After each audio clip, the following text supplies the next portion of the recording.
नमस्कार दोस्तों, हमारे चैनल में आपका तहे दिल से स्वागत है। क्या आपने कभी सोचा है कि जिस दुनिया को हम इतना ठोस, इतना वास्तविक और इतना भरोसेमंद मानते हैं, वो असल में सिर्फ एक भ्रम, एक माया हो सकती है। हम विज्ञान पर भरोसा करते हैं। हम मानते हैं कि वो हमें सच बताता है। लेकिन क्या हो अगर मैं आपसे कहूं कि विज्ञान की ही सबसे उन्नत, सबसे सफल शाखा हमें एक ऐसी दुनिया की तस्वीर दिखाती है जो किसी जादू या किसी सपने से भी ज्यादा अजीब है। हम बात कर रहे हैं क्वांटम फिजिक्स की। यह वो विज्ञान है जो हमें परमाणुओं और उनसे भी छोटे कणों की दुनिया में ले जाता है। और वो दुनिया हमारे सामान्य ज्ञान, हमारे लॉजिक और हमारी कल्पना की हर सीमा को तोड़ देती है। ये एक ऐसी दुनिया है जहां एक ही चीज एक ही समय में दो अलग अलग जगहों पर हो सकती है। एक ऐसी दुनिया जहां चीजें तब तक वास्तविक नहीं होती जब तक कि हम उन्हें देख न लें। और एक ऐसी दुनिया जहां दो कण, चाहे वे ब्रह्मांड के दो अलग अलग कोनों में ही क्यों न हों, वे एक दूसरे से रहस्यमयी रूप से जुड़े रह सकते हैं। यह कोई फिलॉसफी या कोई अध्यात्म नहीं है। यह आज की सबसे कठोर, सबसे परखी हुई साइंस है। क्वांटम फिजिक्स सिर्फ एक वैज्ञानिक सिद्धांत नहीं है, यह एक दार्शनिक क्रांति है। ये हमें वास्तविकता, चेतना और हमारे अपने अस्तित्व के बारे में ही सब कुछ फिर से सोचने पर मजबूर कर देता है। क्या आप तैयार हैं उस खरगोश के बिल में उतरने के लिए, जहां भौतिकी के नियम टूट जाते हैं और हकीकत एक पहेली बन जाती है? तो चलिए इस रोमांचक सफर की शुरुआत करते हैं। Chapter number 1। जब न्यूटन की दुनिया में आई दरारें, एक नई भौतिकी का जन्म। अपनी इस अजीब और अद्भुत यात्रा को शुरू करने के लिए हमें सबसे पहले उस दुनिया में लौटना होगा जहां सब कुछ ठीक ठाक, व्यवस्थित और भरोसेमंद लगता था। वो थी आइजैक न्यूटन की दुनिया। 17वीं सदी से लेकर लगभग 19वीं सदी के अंत तक भौतिकी की दुनिया पर न्यूटन के नियमों का एक छित्र राज था। न्यूटन ने हमें एक बहुत ही सुंदर और संतोषजनक तस्वीर दी थी। उन्होंने बताया था कि यह ब्रह्मांड एक बहुत ही विशाल, एक बहुत ही परफेक्ट मशीन की तरह है, जो कुछ सरल, अटल और सार्वभौमिक नियमों का पालन करती है। एक सेब का गिरना और चांद का पृथ्वी के चारों ओर घूमना, यह दोनों एक ही नियम, यानी गुरुत्वाकर्षण के नियम का पालन करते हैं। अगर आप किसी चीज की शुरुआती स्थिति और उस पर लगने वाले बलों को जानते हैं, तो आप गणित का इस्तेमाल करके बिल्कुल सटीक रूप से यह भविष्यवाणी कर सकते हैं कि वो भविष्य में कहाँ होगी। ये एक नियतिवादी ब्रह्मांड था, एक घड़ी की तरह, जिसके हर पुर्जे की गति पहले से ही तय थी। इसमें किसी अनिश्चितता या किसी आश्चर्य के लिए कोई जगह नहीं थी।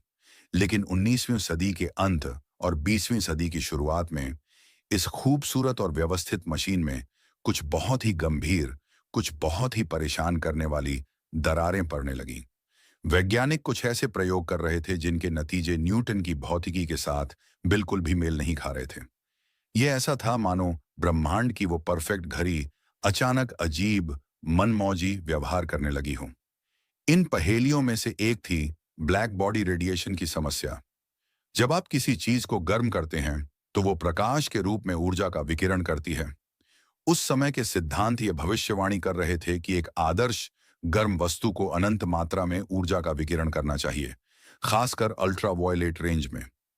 यह एक बेतुका नतीजा था, जिसे अल्ट्रा वायलेट कैटास्ट्रोफी कहा गया। जाहिर है, हमारी समझ में ही कोई बहुत विशाल गड़बड़ थी।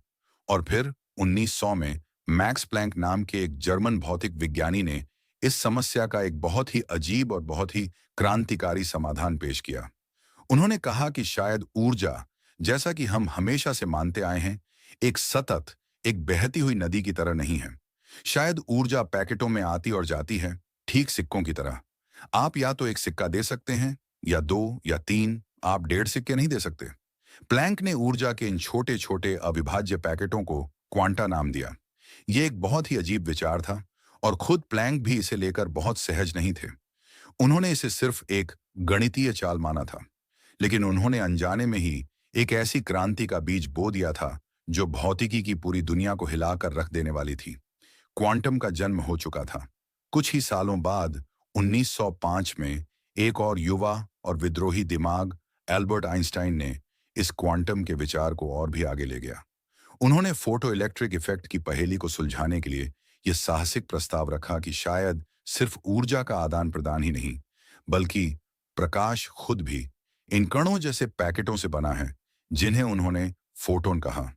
यह भी एक बहुत ही विधर्मी विचार था, क्योंकि दशकों से यह स्थापित हो चुका था कि प्रकाश एक तरंग है। तो प्रकाश क्या था, तरंग या कण? और फिर, जैसा कि हमने नील्स बोर की ऑडियो बुक में देखा, बोर ने इसी क्वांटम के विचार का इस्तेमाल करके उस असंभव परमाणु के मॉडल को स्थिर किया, यह कहकर कि इलेक्ट्रॉन सिर्फ कुछ खास क्वांटाइज्ड कक्षाओं में ही रह सकते हैं। ये सब शुरुआती संकेत थे। ये सब इस बात की ओर इशारा कर रहे थे कि जब हम बहुत 1920 के दशक में Niels Bohr, Werner Heisenberg, Irwin Schrodinger जैसे कई महान दिमागों ने मिलकर उस नई भौतिकी को, उस नई नियम पुस्तिका को लिखा, और उसी नियम पुस्तिका का नाम है क्वांटम मैकेनिक्स। लेकिन यह नियम पुस्तिका इतनी ज्यादा अजीब, इतनी ज्यादा हमारी सहज बुद्धि के खिलाफ थी कि खुद इसे लिखने वाले भी इस पर पूरी तरह से विश्वास नहीं कर पाते थे। और इसकी सबसे विशाल और सबसे केंद्रीय विचित्रता थी एक ही चीज का एक ही समय में दो बिल्कुल अलग अलग रूपों में मौजूद होना। चैप्टर नंबर 2, जब एक कण हर जगह होता है, वेव पार्टिकल डुअलिटी और डबल स्लिट एक्सपेरिमेंट।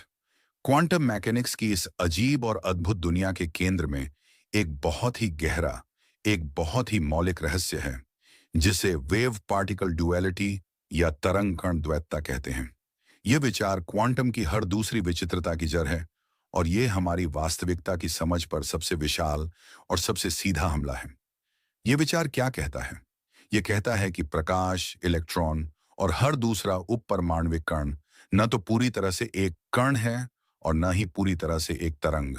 वे एक ही समय में रहस्यमयी रूप से दोनों हैं। चलिए पहले इन दो शब्दों को समझते हैं। एक कण क्या है? एक कण एक ठोस, एक छोटी सी गेंद जैसी चीज है जो एक समय में एक ही जगह पर होती है। एक क्रिकेट की गेंद एक कण है। अगर आप उसे फेंकते हैं तो वो एक निश्चित रास्ते पर जाती है और एक निश्चित जगह पर टकराती है। और एक तरंग क्या है? एक तरंग एक फैली हुई, एक ऊर्जा की लहर है जो एक ही समय में कई जगहों पर हो सकती है। जब आप एक तालाब में पत्थर फेंकते हैं तो जो लहरें पैदा होती हैं वे एक तरंग हैं। वे किसी एक बिंदु पर नहीं होती, वे पूरे तालाब की सतह पर फैली होती हैं। हमारी रोजमर्रा की दुनिया में ये दोनों चीजें बिल्कुल अलग अलग, एक दूसरे को बाहर करने वाली श्रेणियां हैं। कोई भी चीज एक ही समय में एक गेंद भी हो और एक लहर भी, यह असंभव लगता है। लेकिन क्वांटम की दुनिया में यही असंभव ही सच है। इस अविश्वसनीय सच्चाई को दिखाने वाला जो सबसे प्रसिद्ध, सबसे सुंदर और सबसे दिमाग को चकरा देने वाला प्रयोग है, उसे डबल स्लिट एक्सपेरिमेंट कहते हैं। महान भौतिक विज्ञानी रिचर्ड फाइनमैन ने कहा था कि यह प्रयोग क्वांटम मैकेनिक्स के एकमात्र रहस्य को अपने अंदर समेटे हुए हैं। अगर आप इस एक प्रयोग को समझ गए तो आप क्वांटम की आत्मा को समझ गए। चलिए इस प्रयोग की कल्पना करते हैं। हमारे पास एक दीवार है जिसमें दो बहुत ही पतली समानांतर दरारें हैं। इस दीवार के पीछे एक डिटेक्टर स्क्रीन है जो यह रिकॉर्ड करेगी कि चीजें कहां टकराती हैं। अब पहला प्रयोग, हम इस दीवार पर एक एक करके छोटी छोटी पेंट की गोलियां जो कि कण हैं फेंकते हैं। क्या होगा? जाहिर है कुछ गोलियां पहली दरार से निकलेंगी और उसके ठीक पीछे स्क्रीन पर एक लाइन बनाएंगी। कुछ गोलियां दूसरी दरार से निकलेंगी और उसके ठीक पीछे एक और लाइन बनाएंगी। हमें स्क्रीन पर दो साफ साफ लाइनें मिलेंगी। यह बहुत ही सीधा और सामान्य ज्ञान वाला नतीजा है। अब दूसरा प्रयोग, हम उन दरारों पर गोलियों की बजाय पानी की तरंगें भेजते हैं। क्या होगा? जब तरंगें उन दो दरारों से गुजरती हैं तो वे दो नई छोटी छोटी तरंगों में बंट जाती हैं, और फिर ये दोनों तरंगें एक दूसरे के साथ इंटरैक्ट करती हैं। जहां एक तरंग का शिखर दूसरी के शिखर से मिलता है, वहां एक विशाल तरंग बन जाती है, और जहां एक का शिखर दूसरी की घाटी से मिलता है, वहां वे एक दूसरे को रद्द कर देती हैं।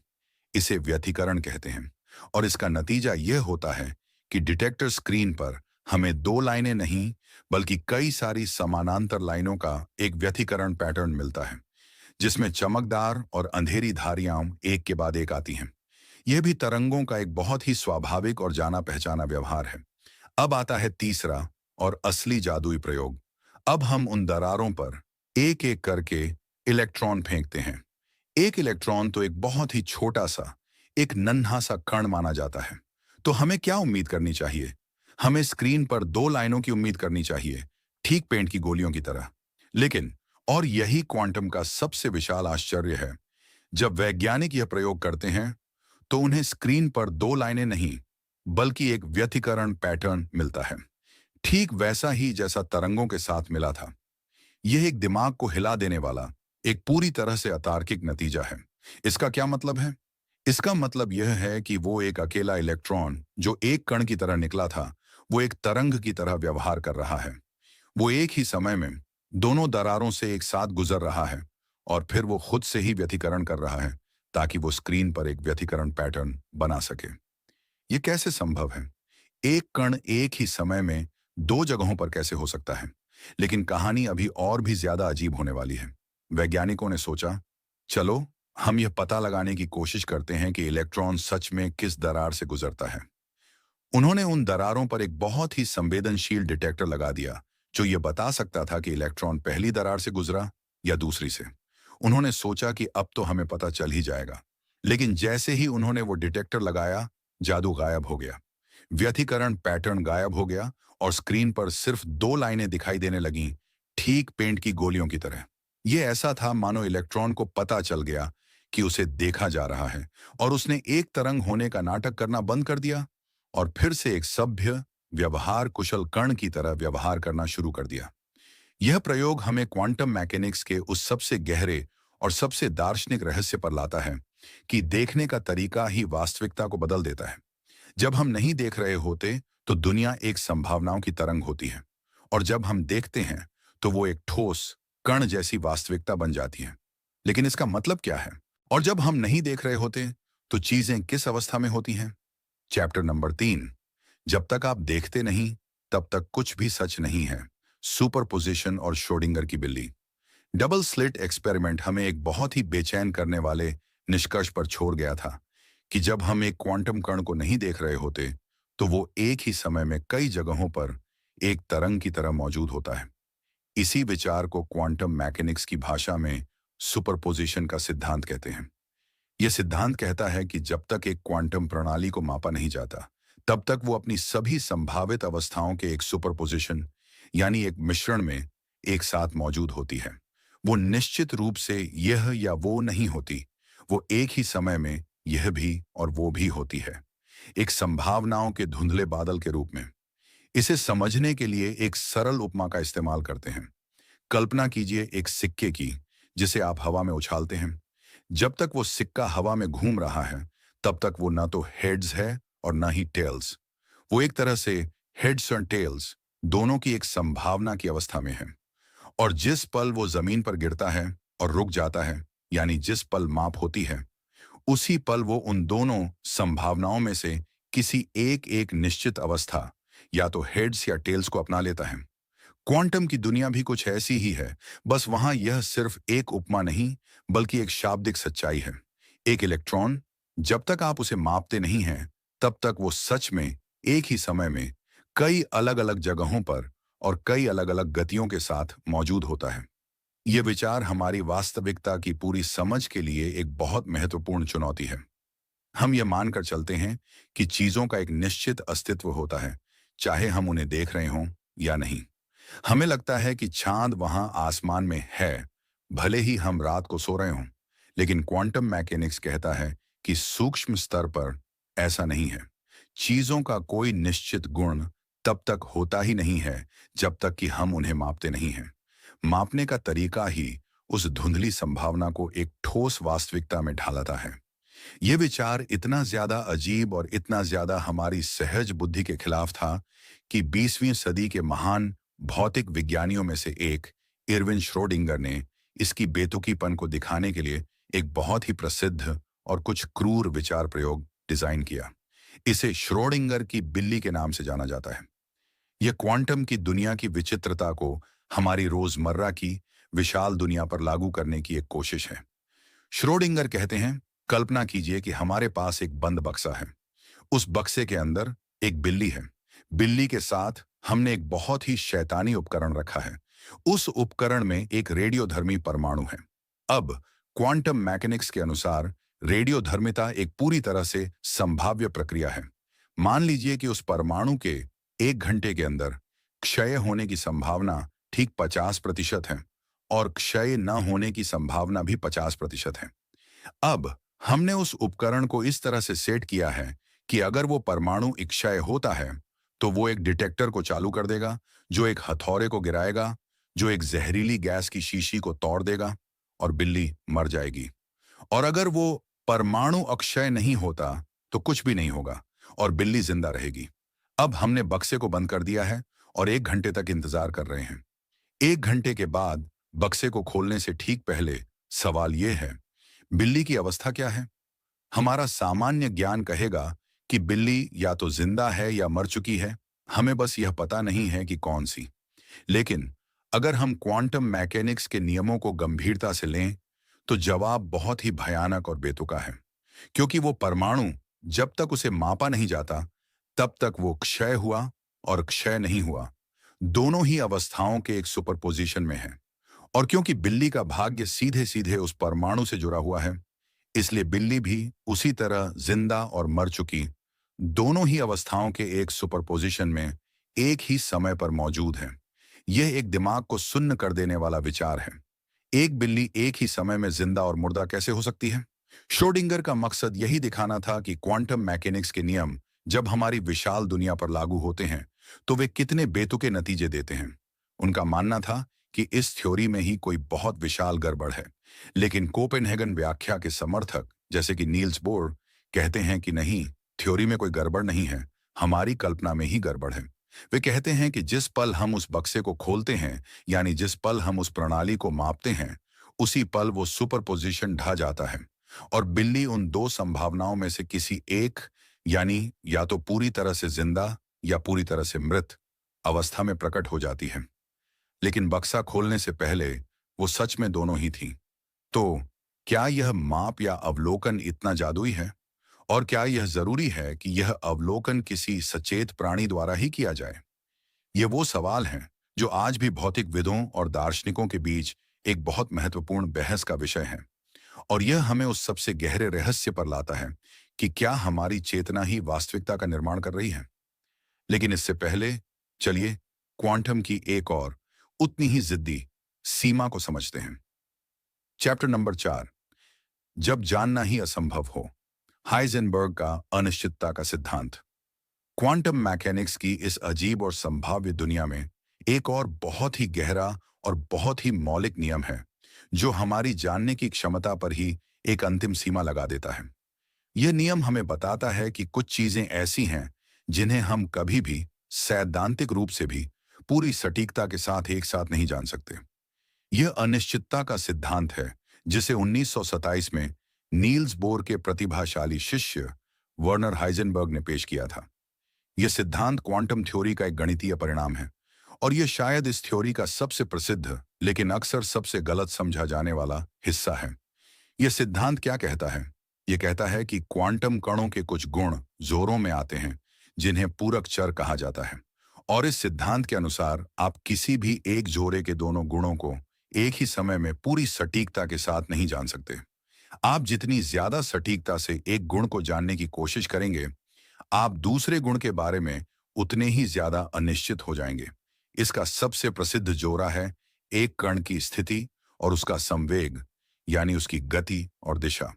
अनिश्चितता का सिद्धांत कहता है कि आप एक इलेक्ट्रॉन की स्थिति को जितनी ज्यादा सटीकता से मापेंगे, आप उसके संवेग के बारे में उतने ही कम सटीक रूप से जान पाएंगे। और आप उसके संवेग को जितनी ज्यादा सटीकता से मापेंगे, आप उसकी स्थिति के बारे में उतने ही कम सटीक रूप से जान पाएंगे। आप दोनों को एक ही समय में परफेक्ट सटीकता के साथ कभी नहीं जान सकते। प्रकृति में ही एक मौलिक धुंधलापन मौजूद है।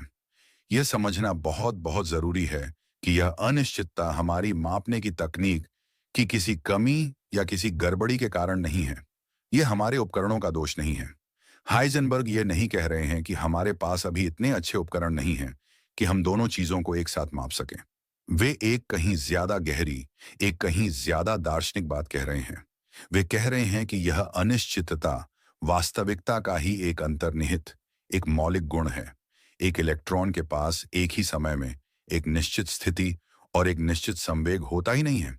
यह हमारे जानने की सीमा नहीं है, ये तो होने की ही एक सीमा है। इसे एक उपमा से समझने की कोशिश करते हैं। हालांकि कोई भी उपमा पूरी तरह से सटीक नहीं हो सकती।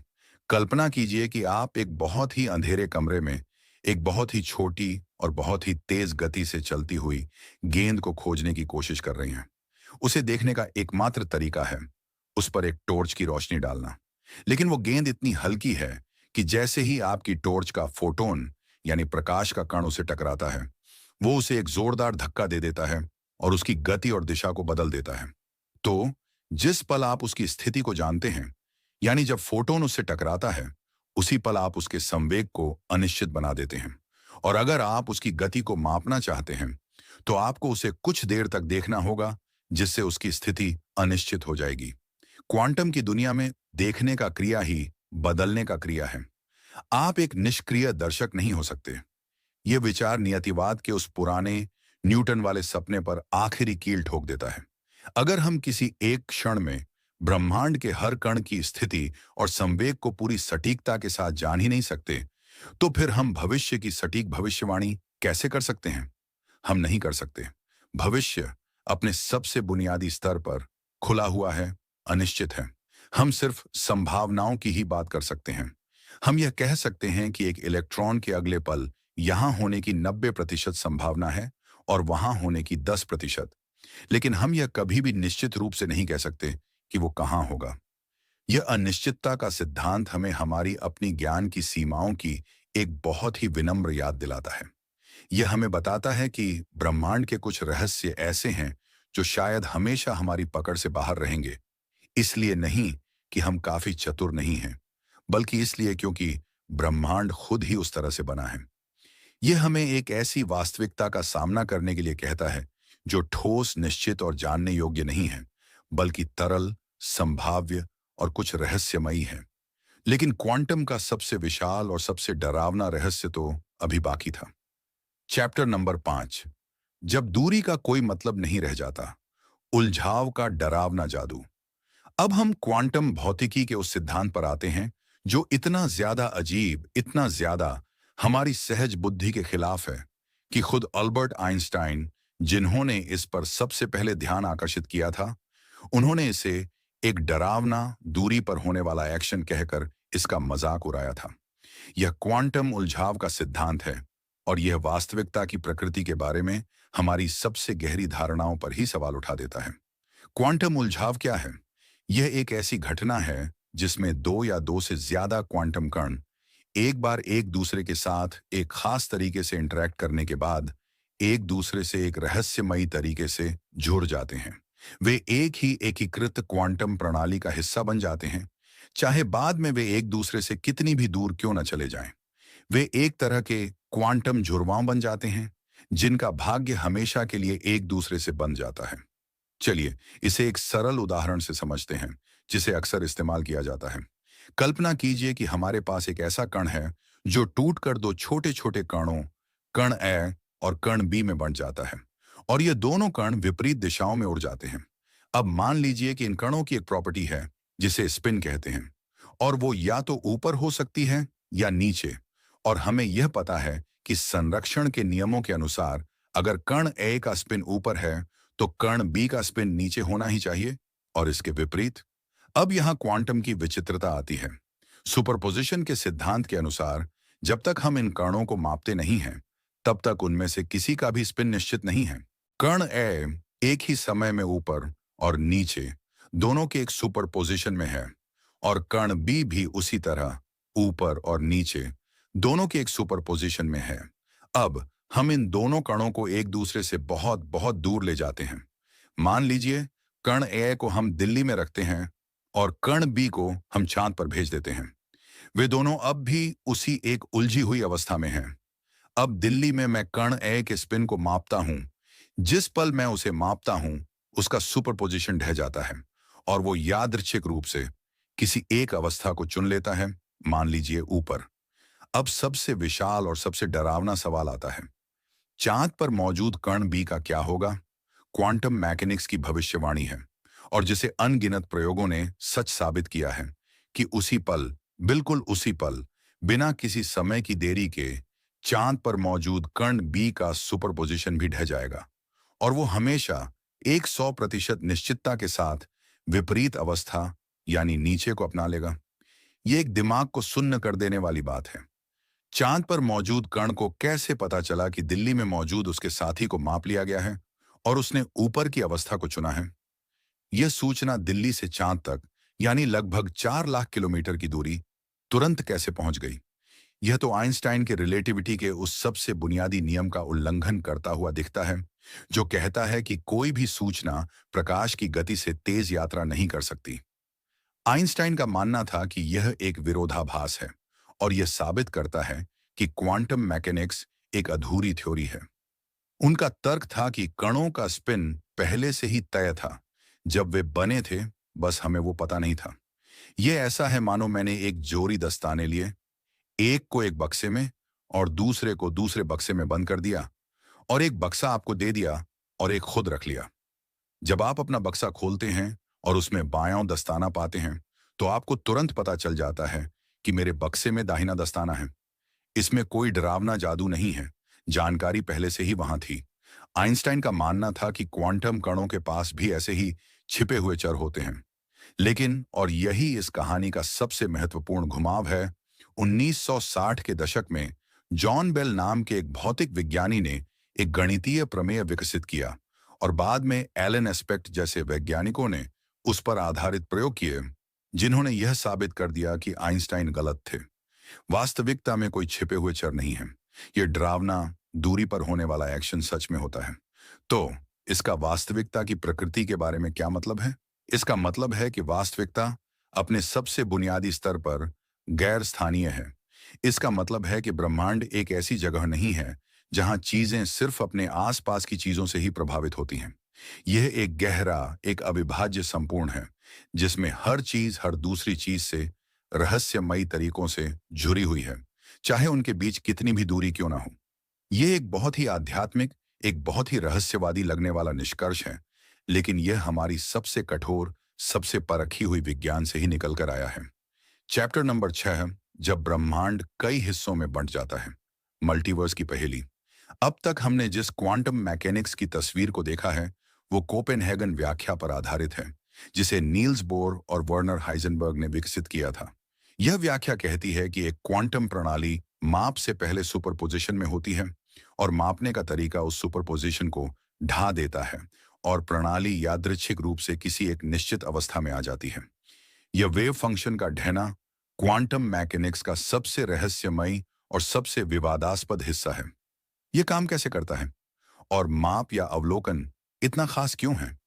इन सवालों के अजीब और असंतोषजनक जवाबों से तंग होकर 1950 के दशक में ह्यूग एवरेट थर्ड नाम के एक युवा और प्रतिभाशाली भौतिक विज्ञानी ने एक और, कहीं ज्यादा जंगली, कहीं ज्यादा दिमाग को हिला देने वाली और कहीं ज्यादा साहसिक व्याख्या का प्रस्ताव रखा।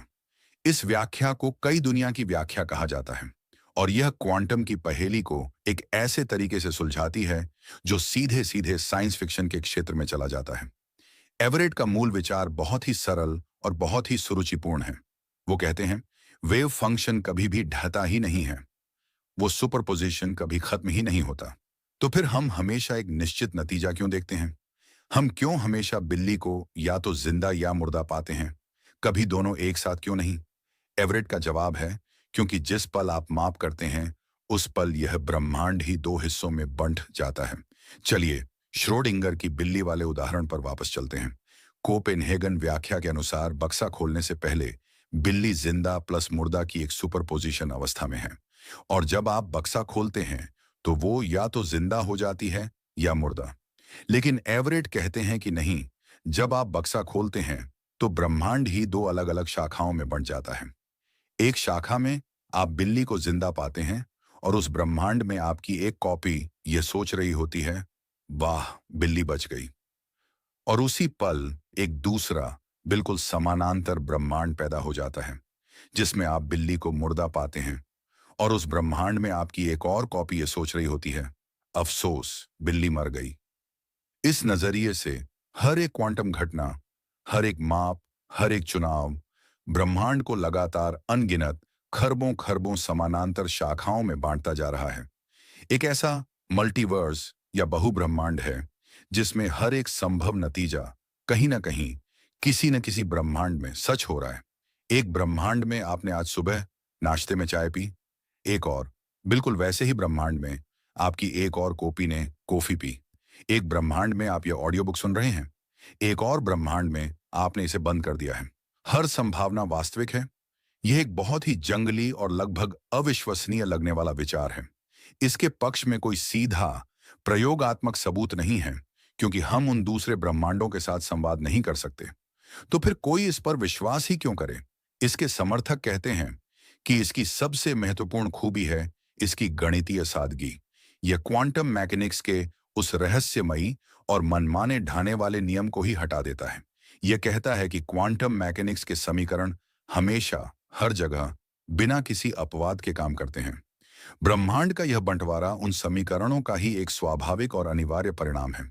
यह माप या अवलोकन के तरीके को कोई विशेष जादुई दर्जा नहीं देता। आप यानी पर्यवेक्षक भी एक क्वांटम प्रणाली ही हैं, और जब आप किसी दूसरी क्वांटम प्रणाली के साथ इंटरैक्ट करते हैं तो आप दोनों मिलकर एक विशाल उलझी हुई प्रणाली बन जाते हैं, जो फिर अलग अलग शाखाओं में बंट जाती है।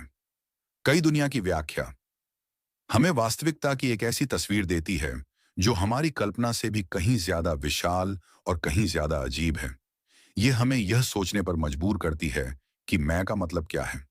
अगर हर पल आपकी अनगिनत प्रतियां बन रही हैं, तो असली आप कौन हैं?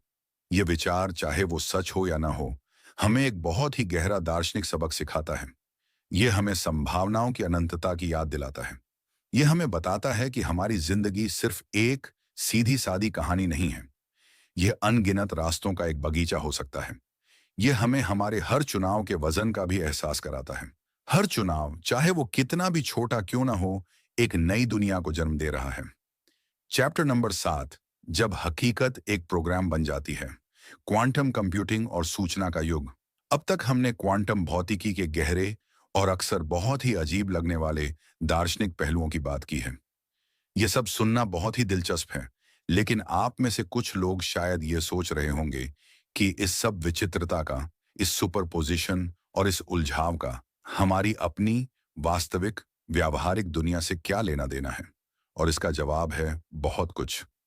बल्कि आप यह जानकर हैरान रह जाएंगे कि क्वांटम मैकेनिक्स सिर्फ एक दार्शनिक सिद्धांत ही नहीं है। यह 20वीं और 21वीं सदी की लगभग सारी आधुनिक तकनीक की नींव है। और अब हम एक ऐसी नई तकनीकी क्रांति के मुहाने पर खड़े हैं जो सीधे सीधे क्वांटम की इन सबसे अजीब विशेषताओं का ही इस्तेमाल करने वाली है, और वो है क्वांटम कंप्यूटिंग। सबसे पहले यह समझना जरूरी है कि आपके हाथ में जो स्मार्टफोन है या जिस कंप्यूटर पर आप शायद ये सुन रहे हैं, वो खुद एक क्वांटम डिवाइस है। उसके अंदर जो ट्रांजिस्टर और जो सेमीकंडक्टर चिप्स हैं, वे क्वांटम मैकेनिक्स के नियमों के अनुसार ही काम करते हैं। लेजर, एमआरआई मशीनें और परमाणु ऊर्जा, ये सब क्वांटम भौतिकी की हमारी समझ के बिना असंभव होते। क्वांटम थ्योरी सिर्फ एक सुंदर विचार नहीं है, ये इतिहास का सबसे सफल और सबसे सटीक वैज्ञानिक सिद्धांतों में से एक है, और इसने हमारी दुनिया को पूरी तरह से बदल दिया है। लेकिन अब वैज्ञानिक इससे भी एक कदम आगे जाने की कोशिश कर रहे हैं।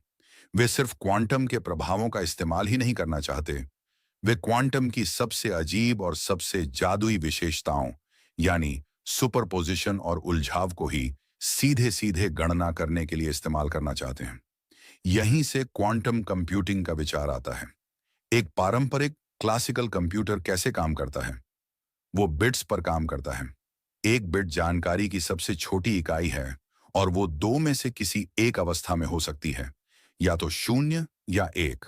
आपके कंप्यूटर के अंदर के सारे जटिल काम अंततः इन्हीं लाखों करोड़ों जीरोज और वंस के खेल में ही टूट जाते हैं। लेकिन एक क्वांटम कंप्यूटर बिट्स पर नहीं, बल्कि क्यूबिट्स पर काम करता है। एक क्यूबिट क्या है? एक क्यूबिट सुपरपोजिशन के सिद्धांत के कारण एक ही समय में 0 भी हो सकता है, 1 भी हो सकता है, और इन दोनों का एक मिश्रण भी हो सकता है। ये एक बहुत विशाल अंतर है।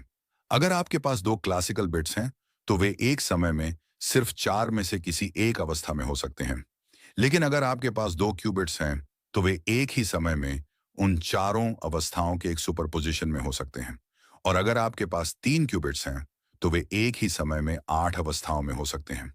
और अगर आपके पास 300 क्यूबिट्स हैं, तो वे एक ही समय में इस ब्रह्मांड में मौजूद कुल परमाणुओं से भी ज्यादा अवस्थाओं में हो सकते हैं। यह क्वांटम कंप्यूटरों को एक अविश्वसनीय और लगभग अकल्पनीय गणना शक्ति देता है। वे एक ही समय में लाखों करोड़ों गणनाएं समानांतर रूप से कर सकते हैं। यह उन्हें कुछ खास तरह की समस्याओं को हल करने में सक्षम बनाता है, जो आज के सबसे शक्तिशाली सुपर कंप्यूटरों के लिए भी अरबों साल ले लेंगी। ये समस्याएं हैं नई दवाइयों और नए पदार्थों की खोज करना, क्योंकि अणु क्वांटम नियमों का ही पालन करते हैं, वित्तीय बाजारों की मॉडलिंग करना, और सबसे महत्वपूर्ण आज की हमारी सबसे मजबूत एन्क्रिप्शन यानी कूटलेखन प्रणालियों को तोड़ना। क्वांटम कंप्यूटिंग का विकास अभी भी अपनी शुरुआती अवस्था में है, लेकिन यह एक ऐसी क्रांति लाने का वादा करता है जो शायद पिछली कंप्यूटर क्रांति से भी विशाल होगी। लेकिन यह हमारे लिए कुछ गहरे दार्शनिक सवाल भी खड़े करता है। यह हमें सूचना की प्रकृति के बारे में सोचने का एक नया तरीका देता है। ऐसा लगता है मानो ब्रह्मांड अपने सबसे बुनियादी स्तर पर सिर्फ पदार्थ और ऊर्जा से ही नहीं, बल्कि सूचना से भी बना है। भौतिक विज्ञानी जोन आर्चिबाल्ड व्हीलर ने तो यहां तक कहा था, इट फ्रॉम बिट, यानी हर वस्तु अंततः सूचना से ही पैदा होती है। यह हमें वापस उस सवाल पर ले आता है, क्या हमारा ब्रह्मांड ही एक बहुत विशाल क्वांटम कंप्यूटर हो सकता है? यह एक बहुत ही साहसिक और सट्टात्मक विचार है, लेकिन यह हमें दिखाता है कि क्वांटम भौतिकी कैसे लगातार विज्ञान, तकनीक और दर्शन के बीच की सीमाओं को धुंधला करती जा रही है। चैप्टर नंबर 8, एक अधूरा सपना, क्वांटम और गुरुत्वाकर्षण का महाएकीकरण। क्वांटम मैकेनिक्स की इस अविश्वसनीय सफलता के बावजूद 20वीं और 21वीं सदी की भौतिकी के दिल में एक बहुत विशाल, एक बहुत ही गहरा घाव या दरार मौजूद है। और वो दरार है भौतिकी के दो सबसे महत्वपूर्ण और सबसे सफल सिद्धांतों के बीच। एक तरफ है क्वांटम मैकेनिक्स, जो बहुत ही छोटे उपपरमाण्विक दुनिया का राजा है। यह हमें तीन मौलिक बलों यानी इलेक्ट्रोमैग्नेटिज्म, वीक न्यूक्लियर फोर्स और स्ट्रॉन्ग न्यूक्लियर फोर्स को एक ही गणितीय ढांचे में, जिसे स्टैंडर्ड मॉडल कहा जाता है, बहुत ही सटीकता से समझाता है। और दूसरी तरफ है अल्बर्ट आइंस्टाइन की जनरल थ्योरी ऑफ रिलेटिविटी, जो बहुत ही विशाल ब्रह्मांडीय दुनिया का यानी ग्रहों, तारों, आकाश गंगाओं और गुरुत्वाकर्षण का राजा है। समस्या यह है कि ये दोनों राजा एक दूसरे से बात नहीं करते। वे एक दूसरे के साथ असंगत हैं। वे एक ही ब्रह्मांड की दो बिल्कुल अलग अलग और एक दूसरे का खंडन करती हुई तस्वीरें पेश करते हैं। क्वांटम मैकेनिक्स एक ऐसी दुनिया की बात करता है जो दानेदार, संभाव्य और अनिश्चित है। रिलेटिविटी एक ऐसी दुनिया की बात करती है जो चिकनी, सतत और नियतिवादी है। ज्यादातर समय यह कोई समस्या नहीं है, क्योंकि ये दोनों सिद्धांत अपने अपने अलग अलग क्षेत्रों में काम करते हैं। जब आप एक ग्रह की कक्षा की गणना कर रहे होते हैं, तो आपको क्वांटम प्रभावों की चिंता करने की जरूरत नहीं होती। वे इतने छोटे होते हैं कि उन्हें नजरअंदाज किया जा सकता है। और जब आप एक परमाणु के अंदर एक इलेक्ट्रॉन के व्यवहार का अध्ययन कर रहे होते हैं, तो आपको गुरुत्वाकर्षण की चिंता करने की जरूरत नहीं होती। वो इतना कमजोर होता है कि उसका कोई मतलब नहीं होता। लेकिन ब्रह्मांड में कुछ ऐसी चरम स्थितियां हैं जहां बहुत विशाल और बहुत छोटा दोनों एक साथ आ जाते हैं, और इन्हीं जगहों पर हमारी भौतिकी पूरी तरह से और बहुत ही बुरी तरह से टूट जाती है। ऐसी दो जगहें हैं।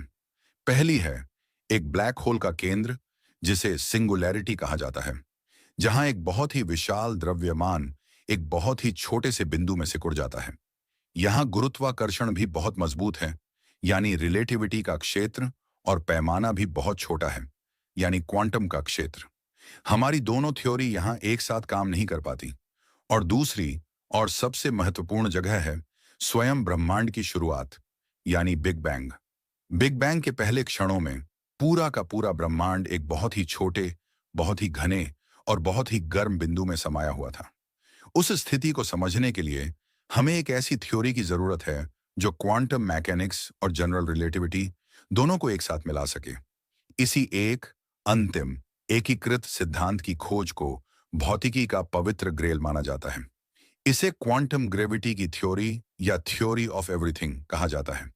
यह आइंस्टाइन का भी अंतिम सपना था, और स्टीफन हॉकिंग ने भी अपनी पूरी जिंदगी इसी सपने को समर्पित कर दी थी। एक ऐसी अकेली, सुंदर और सुरुचिपूर्ण थ्योरी को खोजना जो इस ब्रह्मांड के हर एक बल, हर एक कण और हर एक नियम को समझा सके। इस सपने को हासिल करने के लिए भौतिक विज्ञानी आज कई अलग-अलग और बहुत ही जटिल रास्तों पर काम कर रहे हैं। इनमें से सबसे प्रसिद्ध है स्ट्रिंग थ्योरी।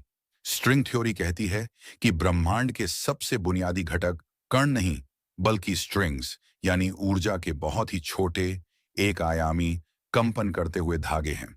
और जैसे एक वायलिन का तार अलग-अलग तरीकों से कंपन करके अलग-अलग संगीत के सुर पैदा करता है, वैसे ही ये स्ट्रिंग्स भी अलग-अलग तरीकों से कंपन करके अलग-अलग कणों, जैसे कि इलेक्ट्रॉन या फोटोन, को जन्म देते हैं। ये एक बहुत ही सुंदर और बहुत ही शक्तिशाली गणितीय विचार है, जो क्वांटम मैकेनिक्स और गुरुत्वाकर्षण को एक साथ मिलाने का वादा करता है। लेकिन यह हमें एक और भी ज्यादा अजीब दुनिया में ले जाता है। एक ऐसी दुनिया जिसमें 3 स्पेस के आयामों की बजाय 10 या 11 आयाम हो सकते हैं। क्वांटम ग्रेविटी की यह खोज सिर्फ एक अकादमिक अभ्यास नहीं है। यह हमें उन सबसे गहरे सवालों के जवाब देने में मदद कर सकती है जो इंसान पूछ सकता है। बिग बैंग से पहले क्या था? क्या हमारा ब्रह्मांड अकेला है? समय की प्रकृति क्या है? ये सब वो सवाल हैं जिनका जवाब शायद उसी एक अंतिम थ्योरी में छिपा हुआ है। चैप्टर नंबर 9, जब देखने वाला ही हकीकत बन जाता है, चेतना और क्वांटम की पहेली। अब हम अपनी इस क्वांटम यात्रा के उस सबसे गहरे, सबसे दार्शनिक और सबसे विवादास्पद मोड़ पर आ गए हैं, जहां भौतिकी, मन का दर्शन और आध्यात्मिकता की सीमाएं एक दूसरे में विलीन होती हुई दिखती हैं। और वो है चेतना और अवलोकन की भूमिका का सवाल। जैसा कि हमने डबल स्लिट एक्सपेरिमेंट और श्रोडिंगर की बिल्ली के उदाहरणों में देखा, कोपेनहेगन व्याख्या के अनुसार मापने या देखने का तरीका एक बहुत ही विशेष, एक बहुत ही जादुई भूमिका निभाता है। ये वो तरीका है जो क्वांटम की धुंधली, संभाव्य दुनिया को हमारी ठोस, निश्चित, क्लासिकल दुनिया में ढालता है। लेकिन यह एक बहुत ही गहरा और बहुत ही परेशान करने वाला सवाल खड़ा करता है। एक माप या अवलोकन आखिर होता क्या है? वो कौन सी चीज है जो एक अवलोकन को इतना खास बनाती है? क्या यह सिर्फ एक महत्वपूर्ण क्लासिकल उपकरण का एक छोटे क्वांटम कण के साथ इंटरेक्ट करना है, या फिर इसमें कुछ और भी है? कुछ महान भौतिक विज्ञानियों जैसे कि यूजीन विग्नर और जॉन वॉन न्यूमैन ने एक बहुत ही साहसिक और लगभग रहस्यवादी लगने वाला विचार पेश किया। उन्होंने कहा कि वो जो अंतिम चीज है जो वेव फंक्शन को ढाती है, वो कोई निर्जीव उपकरण नहीं, बल्कि एक सचेत पर्यवेक्षक का मन है। यह एक दिमाग को हिला देने वाला विचार है। यह कहता है कि जब तक कोई चेतन मन उस बिल्ली को नहीं देखता, तब तक वो सच में जिंदा प्लस मुर्दा की अवस्था में रहती है। और यह हमारा देखने का सचेत क्रिया ही है जो ब्रह्मांड को उन 2 संभावनाओं में से किसी एक को चुनने पर मजबूर करता है। इस नजरिए से चेतना सिर्फ इस ब्रह्मांड में एक आकस्मिक, एक देर से आने वाली घटना नहीं है। यह तो वास्तविकता के निर्माण की प्रक्रिया का ही एक मौलिक, एक केंद्रीय हिस्सा है। हम सिर्फ इस नाटक के दर्शक नहीं हैं, हम तो इसके सहलेखक भी हैं। यह विचार हमें पूर्वी दर्शन, खासकर वेदांत और बौद्ध दर्शन की कुछ गहराइयों की याद दिलाता है, जो हमेशा से यह कहते आए हैं कि चेतना ही अंतिम वास्तविकता है और यह भौतिक दुनिया उसी चेतना का एक प्रकटीकरण या एक भ्रम यानी माया है। भौतिक विज्ञानी जोन आर्चिबाल्ड व्हीलर ने इसे सहभागी ब्रह्मांड कहा, एक ऐसा ब्रह्मांड जो सिर्फ वहां मौजूद नहीं है, बल्कि वो हमारे देखने के क्रिया से ही अस्तित्व में आता है। यह एक बहुत ही रोमांचक और बहुत ही आकर्षक विचार है, लेकिन हमें यह भी याद रखना चाहिए कि यह भौतिकी के मुख्यधारा का विचार नहीं है। ज्यादातर भौतिक विज्ञानी आज भी इस चेतना कारण ढाने वाले विचार को बहुत ज्यादा सट्टात्मक और अनावश्यक मानते हैं। वे डीकोहेरेंस जैसे ज्यादा तकनीकी और कम रहस्यमयी समाधानों की ओर इशारा करते हैं, जो यह समझाते हैं कि कैसे एक क्वांटम प्रणाली अपने आसपास के वातावरण के साथ इंटरेक्ट करके अपनी क्वांटमनेस को बहुत तेजी से खो देती है और क्लासिकल जैसी दिखने लगती है, बिना किसी सचेत मन की जरूरत के। लेकिन फिर भी यह माप की समस्या आज भी क्वांटम भौतिकी के केंद्र में एक अनसुलझा रहस्य बनी हुई है, और यह हमें यह सोचने पर मजबूर करती है कि वास्तविकता, मन और पदार्थ के बीच का रिश्ता शायद हमारी कल्पना से कहीं ज्यादा गहरा और कहीं ज्यादा अंतरंग है। यह हमें हमारी अपनी चेतना के महत्व की भी याद दिलाता है। हमारा यह जो आंतरिक, व्यक्तिपरक अनुभव का संसार है, वो शायद सिर्फ एक जैविक दुर्घटना नहीं है। वो शायद इस ब्रह्मांड की कहानी का एक बहुत ही महत्वपूर्ण हिस्सा है। लेकिन इस सारी विचित्रता और इस सारे दर्शन का हमारी अपनी ठोस रोजमर्रा की जिंदगी के लिए क्या मतलब है? चैप्टर नंबर 10, खरगोश के बिल से वापसी। क्वांटम के जीवन सबक। हम क्वांटम भौतिकी के इस अजीब, इस अद्भुत और इस दिमाग को चकरा देने वाले खरगोश के बिल में एक बहुत ही गहरी यात्रा कर चुके हैं। हम एक ऐसी दुनिया से होकर आए हैं जहां कुछ भी निश्चित नहीं है, जहां चीजें एक ही समय में कई जगहों पर हो सकती हैं और जहां देखने भर से ही हकीकत बदल जाती है। अब इस यात्रा के अंत में जब हम वापस अपनी उस सामान्य रोजमर्रा की दुनिया में लौट रहे हैं, तो सवाल यह है कि हम अपने साथ क्या लेकर आए हैं। इस सारी अमूर्त और विचित्र भौतिकी का हमारी अपनी जीती जागती मानवीय जिंदगी के लिए क्या कोई सबक है? मुझे लगता है हाँ, और बहुत ही गहरे सबक हैं। सबसे पहला और सबसे महत्वपूर्ण सबक है अनिश्चितता को गले लगाना। हम इंसान निश्चितता से प्यार करते हैं। हम चाहते हैं कि हमारे पास हर सवाल का एक साफ, एक सीधा जवाब हो। लेकिन क्वांटम मैकेनिक्स हमें बताता है कि ब्रह्मांड अपने सबसे बुनियादी स्तर पर अनिश्चित और संभाव्य है। यह हमें सिखाता है कि हमें हमेशा हर चीज को नियंत्रित करने की, हर चीज को जानने की अपनी इस जिद को कुछ छोड़ना सीखना होगा। हमें शायद और हो सकता है कि दुनिया में जीना सीखना होगा। यह हमें एक ज्यादा लचीला, एक ज्यादा खुला और एक कम चिंतित इंसान बना सकता है। जब आप यह स्वीकार कर लेते हैं कि भविष्य पूरी तरह से तय नहीं है, तो आप हर नए पल का उसकी सारी संभावनाओं के साथ स्वागत करने के लिए ज्यादा तैयार हो जाते हैं। दूसरा सबक है संभावनाओं की शक्ति को पहचानना। सुपरपोजिशन का सिद्धांत हमें बताता है कि कोई भी चीज जब तक उसे मापा नहीं जाता, तब तक वो अपनी सभी संभावनाओं में एक साथ मौजूद होती है। यह हमारे अपने जीवन के लिए एक बहुत ही शक्तिशाली रूपक है। हम अक्सर खुद को अपनी पुरानी पहचानों, अपनी पुरानी कहानियों में कैद कर लेते हैं। हम कहते हैं, मैं तो ऐसा ही हूं। लेकिन क्वांटम का नजरिया हमें याद दिलाता है कि हम भी हर पल संभावनाओं का एक सुपरपोजिशन है। हम एक ही समय में एक सफल इंसान और एक असफल इंसान, एक साहसी इंसान और एक डरपोक इंसान होने की संभावना रखते हैं। और हमारा चुनाव, हमारा कर्म ही वो माप है जो उन सभी संभावनाओं में से किसी एक को वास्तविकता में ढालता है। यह हमें बताता है कि हमारा भविष्य पत्थर की लकीर नहीं है, उसे हर पल हमारे अपने चुनावों द्वारा बनाया जा रहा है। तीसरा सबक है अंतर संबंध का गहरा एहसास। क्वांटम उलझाव का सिद्धांत हमें दिखाता है कि यह ब्रह्मांड अलग अलग बिखरी हुई चीजों का एक संग्रह नहीं है। ये एक गहरा, एक अविभाज्य संपूर्ण है, जिसमें हर चीज हर दूसरी चीज से जुड़ी हुई है। यह हमें उस आध्यात्मिक सत्य की एक वैज्ञानिक झलक देता है जिसे संत और रहस्यवादी हजारों सालों से कहते आए हैं कि हम सब एक हैं। यह हमें एक ज्यादा करुणामय और एक ज्यादा जिम्मेदार इंसान बनने के लिए प्रेरित करता है। यह हमें याद दिलाता है कि हमारा हर कर्म, हमारा हर विचार इस ब्रह्मांडीय जाल में एक लहर पैदा करता है और उसका असर कहीं ना कहीं किसी ना किसी पर जरूर होता है। और अंत में क्वांटम भौतिकी हमें आश्चर्य की भावना को फिर से जगाने के लिए कहती है। हम अक्सर इस दुनिया को बहुत ही सामान्य, एक बहुत ही जानी पहचानी चीज मान लेते हैं। लेकिन क्वांटम की दुनिया हमें याद दिलाती है कि यह ब्रह्मांड हमारी कल्पना से कहीं ज्यादा अजीब, कहीं ज्यादा जादुई और कहीं ज्यादा अद्भुत है। यह हमें एक बच्चे की तरह हर चीज को एक नई और ताजी नजर से देखने के लिए और हमेशा सवाल पूछते रहने के लिए प्रेरित करती है। और इसी के साथ दोस्तों, हम आज इस अद्भुत यात्रा के अंत पर पहुंचते हैं। इस प्रेरणादायक विषय के आधार पर हमने साथ मिलकर यह जाना कि कैसे क्वांटम भौतिकी सिर्फ एक वैज्ञानिक सिद्धांत नहीं, बल्कि एक गहरा दर्शन है जो हमें वास्तविकता, चेतना और हमारे अपने अस्तित्व के बारे में सोचने का एक नया तरीका देता है।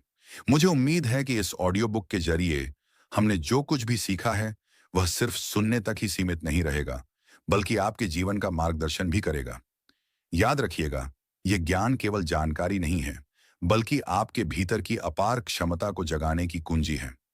यह ऑडियो बुक आपको यह सिखाती है कि कैसे अनिश्चितता को स्वीकार करें, कैसे अपनी संभावनाओं को पहचानें, कैसे इस ब्रह्मांड के साथ अपने गहरे जुड़ाव को महसूस करें और कैसे अपनी जिंदगी को एक निरंतर आश्चर्य और खोज की भावना के साथ जिएं। लेकिन सबसे महत्वपूर्ण, यह आपको यह भी सिखाती है कि आप कितने शक्तिशाली हैं और आपके अंदर अपनी वास्तविकता का सह निर्माण करने की कितनी क्षमता छिपी हुई है। अब जब आप इस ऑडियो बुक को सुनना समाप्त कर रहे हैं, तो मैं आपसे एक अनुरोध करना चाहता हूं। इन सिद्धांतों को याद रखें, इन पर विचार करें और इन्हें अपने दैनिक जीवन में लागू करने का प्रयास करें। और हमेशा याद रखें, आपके भीतर असीम शक्ति है और आप जो भी चाहें पा सकते हैं। आपके इस बहुमूल्य समय के लिए और इस यात्रा में मेरे साथ जुड़ने के लिए दिल से धन्यवाद। मैं उम्मीद करता हूं कि आपको यह ऑडियो बुक पसंद आई होगी और इसने आपको अपने मन की शक्ति और नियंत्रण के बारे में कुछ नया सीखने को मिला होगा। अगर आपको यह ऑडियो बुक पसंद आई, तो इसे लाइक करें, अपने दोस्तों और परिवार के साथ साझा करना न भूलें, ताकि वे भी इस ज्ञान का लाभ उठा सकें। और हाँ, हमारे चैनल को सब्सक्राइब करना बिल्कुल न भूलें, ताकि आपको ऐसी ही और प्रेरणादायक और ज्ञानवर्धक ऑडियो बुक्स मिलती रहें।